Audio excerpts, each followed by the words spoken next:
My name is Erika Gonzalez, and I attend Texas State University in Round Rock, Texas.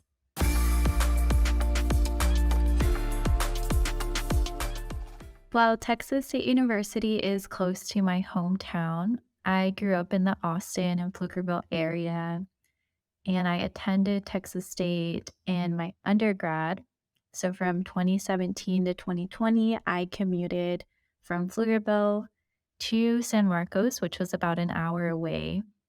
So I wasn't very involved in the San Marcos campus, but I was able to volunteer at the Texas State Round Rock program in their on site PT clinic. I got to see students using really high technology with their patients and doing pretty diverse and unique treatment plans.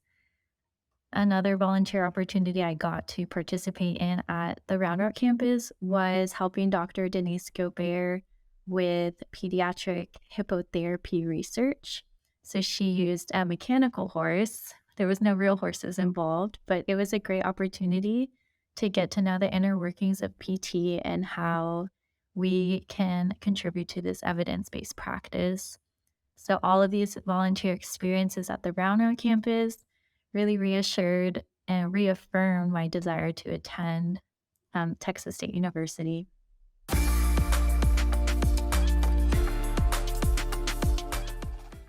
The PT application process is pretty streamlined because there's a centralized application website called PTCAS.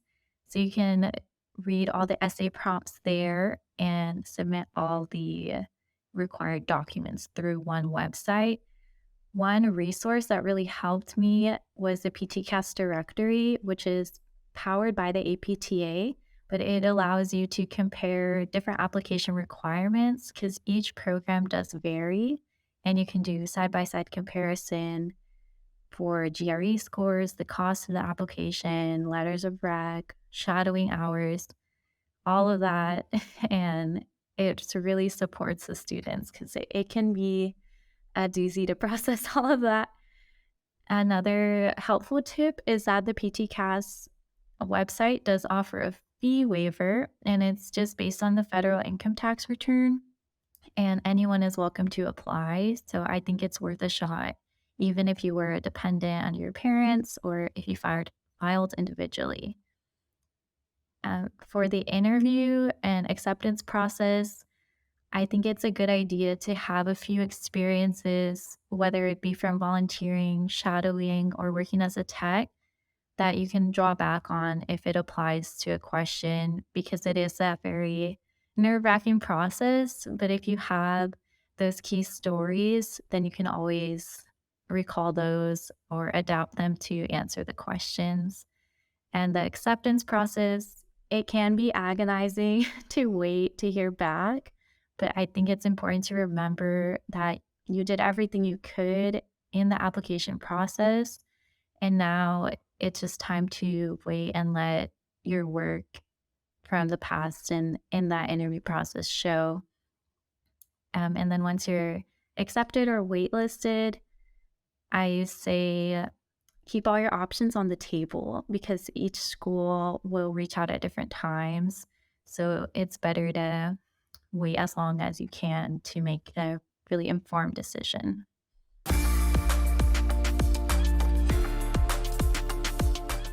In high school, I really loved yoga and I wanted to be a yoga teacher. But I realized through yoga and seeing other teachers having to negotiate salaries and really advocate for themselves and not have like a tangible degree to fall back on since it is a certification, I decided to pursue something through higher education. And at the yoga studio I worked at during high school, they had a yoga therapy program, which was really similar to physical therapy. I admired how they applied the healing through movement foundational concepts, and that really drew me into that type of field. I did more research, and once I found out more about physical therapy and how it's an evidence-based practice and it still utilizes that holistic approach, I realized it was almost parallel to the yoga therapy career that I wanted to pursue. And I am really grateful that I did my research and found out about physical therapy.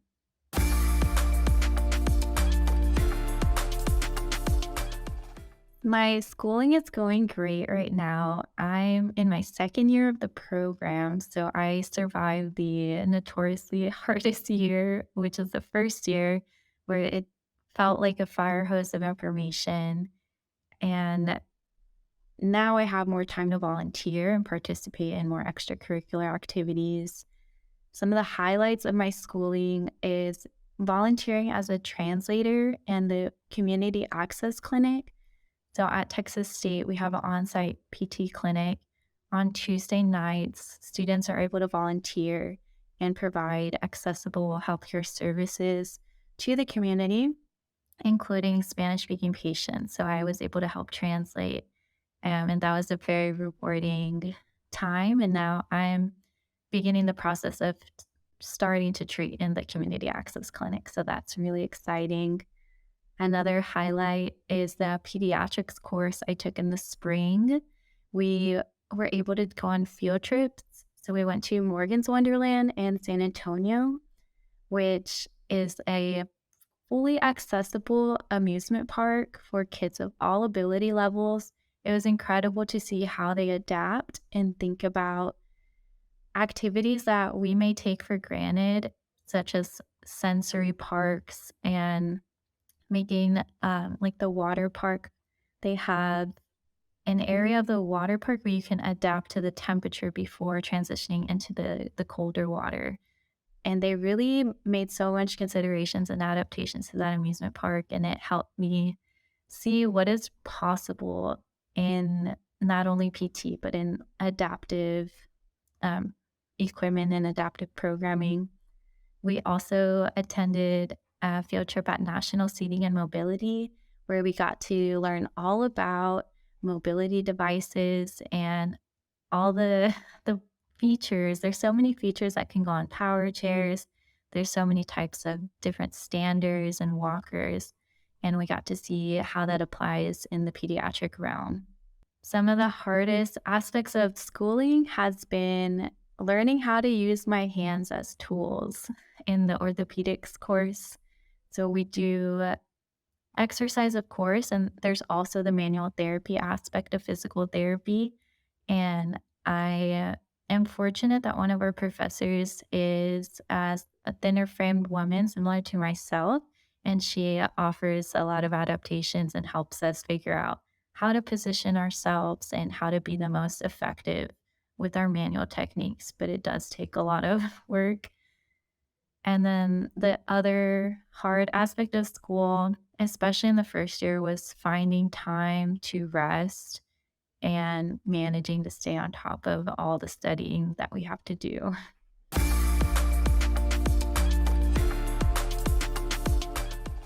Currently, I'm interested in pediatric physical therapy, potentially in a hospital setting or in an outpatient neurological setting. I have worked previously in a hospital, in a post-acute rehabilitation hospital as a technician, and I loved how individualized the treatment was. Each PT got to spend an hour to an hour and a half with their patients and really take the time to get to know them and how to challenge them without taking them to fatigue. And since I took the pediatrics course at Texas State in the spring, it really solidified my love for pediatrics, especially after participating in research in 2019 and now taking the course and being exposed to activities like Morgan's Wonderland and National Seating and Mobility. We did clinic observations through a pediatrics course, and our teacher was always encouraging us to volunteer. And I love the energy and creativity that comes along with being a pediatric physical therapist.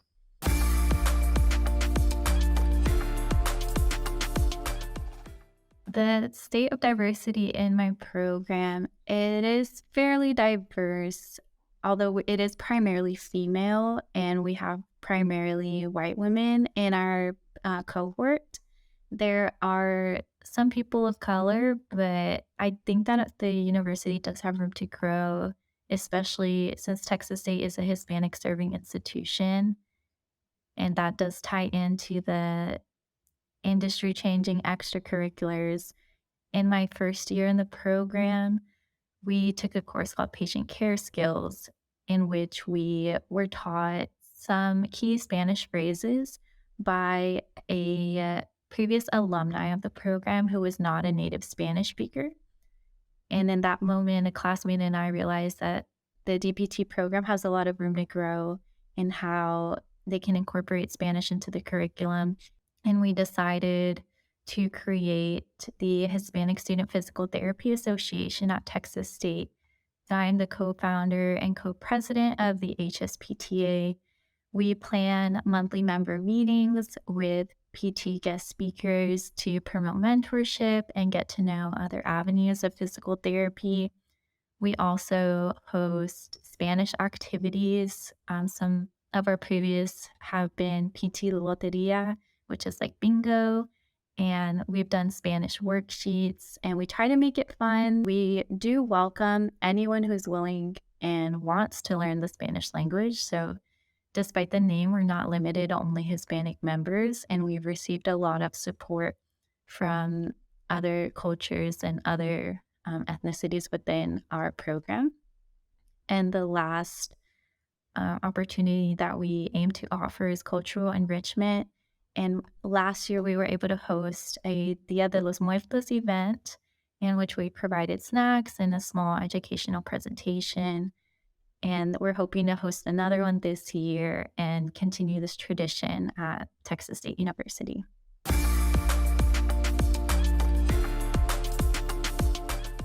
I would say to be ready to get uncomfortable. PT school can be extremely demanding, both mentally and emotionally. And it's important to remember once you're in the program, you were selected for a reason, regardless if you were on the wait list or if you were accepted immediately. Someone saw something in you that they believe could grow. And if you stick to it, you may even surprise yourself. And on that note, just let your families and friends know that you're going to be very busy and do your best to find stability where you are. If it helps you to make a schedule, to make sure you're not neglecting your self-care or chores, that can be really helpful because we are still humans at the end of the day and we can't be PT school robots.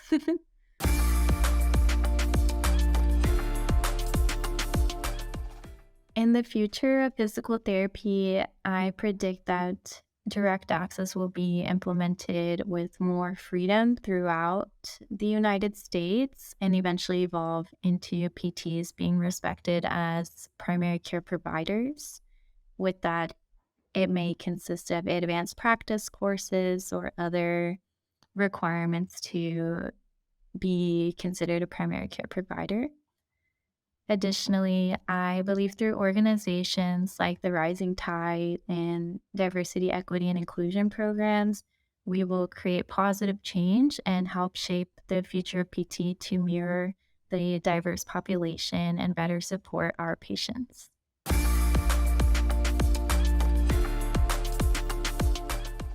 My faculty advisor for the Hispanic Student PT Association, he actually let us know about the scholarship on the Monday before it was due.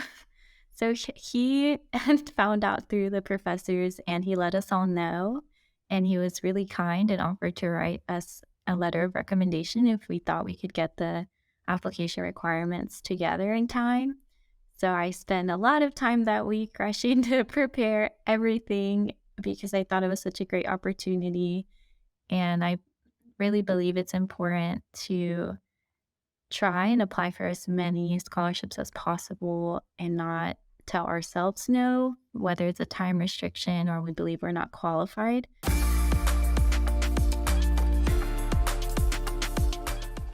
After the Rising Tide interview, I felt really supported, especially because the Rising Tide is an organization that wishes to create positive change in the PT field and work towards an equitable healthcare system. And I hadn't been exposed to many organizations like that, specifically related to physical therapy. And it reassured me that I am on the right track.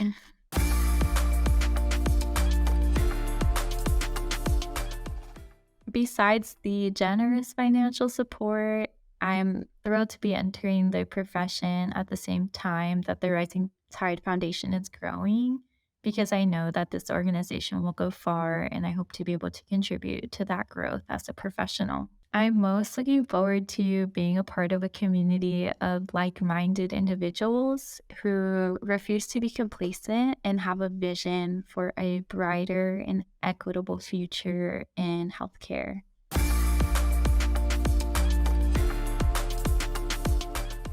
Ultimately, I hope to increase the accessibility of healthcare.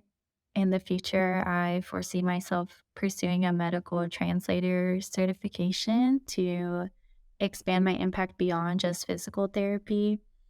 I hope to create positive change by joining diversity, equity, and inclusion committees within the APTA and creating policy that can help to promote diversity, of course, within this profession. And lastly, to give people hope and a better future for healthcare. I know personally some of my family and friends don't like going to the doctor and don't trust many healthcare professionals. And I think it's our responsibility as the future of healthcare to work towards changing that perspective by serving as role models